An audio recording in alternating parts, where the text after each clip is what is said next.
राधे राधे। आज बात करेंगे रिटर्न ऑन कैपिटल। मैं पंकज कानपुर से और यहाँ हम बात करते हैं प्राइस साइकोलॉजी रिलेटेड टॉपिक के बारे में। तो जैसा कि आज का टॉपिक है रिटर्न ऑन कैपिटल, तो एज ए बिगनर जब भी कोई नया मार्केट में आता है तो उसको मनी मैनेजमेंट का बहुत ही ज़्यादा ध्यान रखना चाहिए। और return on capital, overall capital जो भी उसके पास मौजूद है, किसी के पास वो 1 लाख हो सकती है, किसी के पास वो 1 करोड़ हो सकती है, तो जो भी उसके पास कैपिटल मौजूद है उस कैपिटल पे रिटर्न हम कितना जनरेट कर सकते हैं इस मार्केट से, ये चीज़ इम्पॉर्टेंट है। तो सबसे पहले तो जैसे कि मान लीजिए हमें ट्रेडिंग के बारे में पता चला, स्विंग ट्रेडिंग के बारे में पता चला, स्कैल्पिंग के बारे में भी पता चला।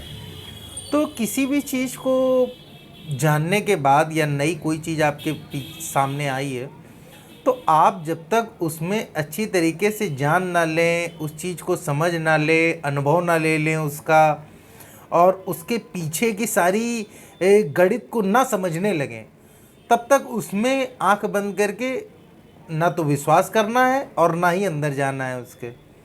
एक चीज़ तो ये हो गई। और दूसरी चीज़ आपने हर जगह सुना होगा कि डाइवर्सिफाई पोर्टफोलियो।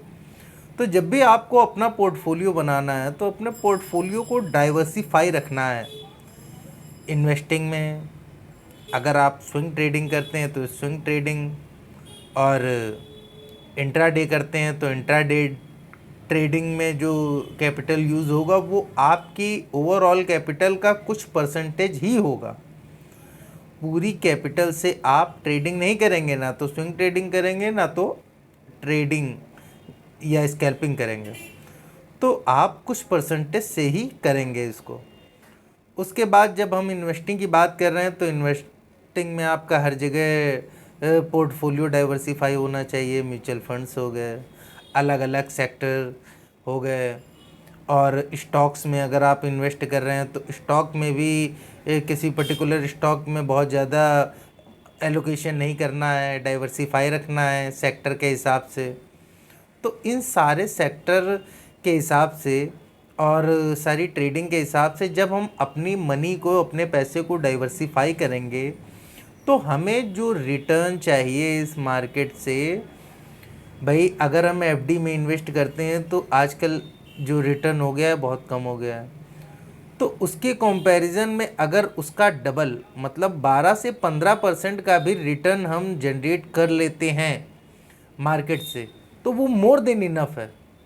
उसको अगर हम कंपाउंडिंग में देखेंगे तो वो बहुत ही सफिशिएंट है और उससे ज़्यादा की ज़रूरत भी नहीं है। अगर एक कम सेफ तरीके से इसको जज करें तो अपने पैसे को पहले प्रोटेक्ट करिए और रिटर्न को देखने समझने की कोशिश करिए, और रिटर्न कितनी सेफ तरीके से कितना हम जनरेट कर सकते हैं उस पर ध्यान देने की ज़रूरत है। और किसी मुद्दे पे कोई विचार हो तो ज़रूर मुझसे साझा करिए। राधे राधे।